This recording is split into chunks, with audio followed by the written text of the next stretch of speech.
నువ్వు ఛాయ్ తాగుతావు, రొట్టె తింటావు, నన్ను పిలిచినవా? నువ్వు ఊరుకోవచ్చుగా. ఇప్పుడేడ ఊరికైనా, ఇప్పుడు ఇంట్లోనే ఉన్నాగా. నువ్వు మంచిగా దాకా ఎక్కువ లేదు. పుట్ట పైన తెస్తావు, చూస్తావు. న్యూడిల్సా?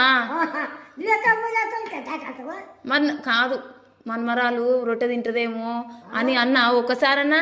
కాదు. అడిగినావు నన్ను? కాదు, చచ్చిపోతావు ఇంకా. కాదు, పాపం మా మన్మరాలు ఛాయ్ తాగిందో రొట్టె తిన్నావని ఒక్కనాడు అని అడుగుతున్నావా నన్ను? నేనైతే అడగాలనా?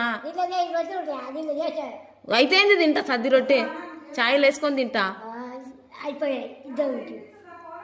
తిన్నావా? స్నానం చేసినావు, తిన్నావు. ఇక తాను లేకుందే తిందా, రొట్టె తిందా చాలా. ఇక స్నానం చేపించిందిగా, ఇప్పుడే బొట్టు పెట్టి మంచిగా పెట్టింది. పెట్టింది. ఇక కాలర్ ఇది ఇట్లా మంచిగా అనుకోవాలి కదా. అంగిది కాలర్ ఇది ఇట్లా లేస్తుంది, ఇప్పుడు మంచిగా ఉంది. పెట్టింది. ఇంకా పోతుందా? పని పోతుందా అమ్మమ్మ? పోతుంది.